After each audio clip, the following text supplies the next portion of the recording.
السلام علیکم ورحمۃ اللہ وبرکاتہ۔ آج کی ویڈیو میں سنیں گے سورہ بقرہ کی آیت نمبر 51، 52 اور 53 کا ترجمہ اور اس کی تفسیر۔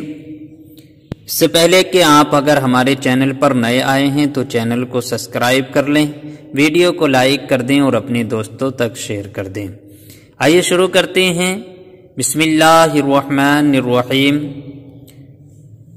اللہ تعالیٰ سورہ بقرہ کی آیت نمبر 51 اور 52 کے اندر ارشاد فرماتا ہے، وَإِذْ وَاعَدْنَا مُوسَىٰ 40 لَيْلَةً ثُمَّ اتَّخَذْتُمُ الْعِجْلَ مِن بَعْدِهِ وَأَنْتُمْ ظَالِمُونَ ثُمَّ عَفَوْنَا عَنْكُم مِّن بَعْدِ ذَلِكَ لَعَلَّكُمْ تَشْكُرُونَ۔ اور جب ہم نے موسیٰ سے 40 رات کا وعدہ فرمایا، پھر اس کے پیچھے تم نے بچڑے کی پوجا شروع کر دی اور تم ظالم تھے، پھر اس کے بعد ہم نے تمہیں معافی دی کہ کہیں تم احسان مانو۔ صاحب تفسیر اس آیت کے تحت لکھتے ہیں، وَإِذْ وَاعَدْنَا مُوسَىٰ 40 لَيْلَةً، اور جب ہم نے موسیٰ سے 40 راتوں کا وعدہ فرمایا۔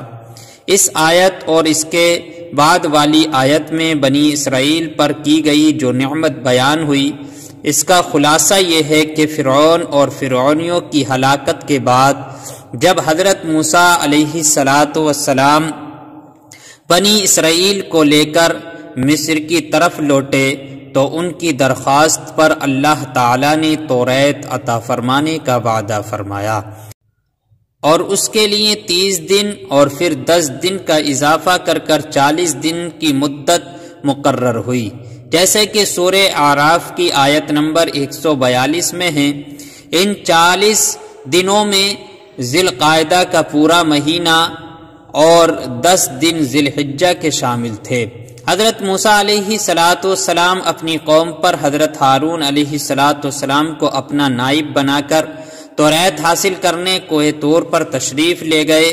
40 دن رات وہاں ٹھہرے اور اس عرصہ میں کسی سے بات چیت نہ کی۔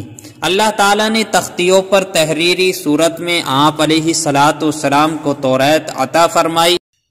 دوسری طرف سامری نے جواہرات سے مزین سونے کا ایک بچڑا بنا کر قوم سے کہا، یہ ہے تمہارا معبود۔ وہ لوگ 1 مہینے تک حضرت موسیٰ علیہ السلام کا انتظار کرنے کے بعد سامری کے بہکانے سے بچڑے کی پوجا کرنے لگے۔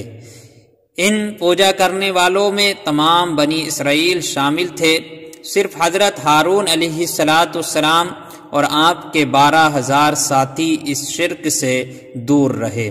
جب حضرت موسیٰ علیہ السلام واپس تشریف لائے تو قوم کی حالت دیکھ کر انہیں تنبیہ کی اور انہیں ان کے گناہ کا کفارہ بتایا۔ چنانچہ جب انہوں نے حضرت موسیٰ علیہ السلام کے بتائے ہوئے طریقے کے مطابق توبہ کی تو اللہ تعالیٰ نے انہیں معاف کر دیا۔ ان مرتد ہونے والوں کی توبہ کا بیان آیت نمبر 53 کے بعد آ رہا ہے۔ اللہ تعالیٰ سورہ بقرہ کی آیت نمبر 53 میں ارشاد فرماتا ہے، وَإِذْ آتَيْنَا مُوسَى الْكِتَابَ وَالْفُرْقَانَ لَعَلَّكُمْ تَهْتَدُونَ، اور جب ہم نے موسیٰ کو کتاب عطا کی اور حق اور باطل میں تمیز کر دینا کہ کہیں تم راہ پر آؤ۔ الفرقان فرق کرنا، فرقان کے کئی معنی کیے گئے ہیں۔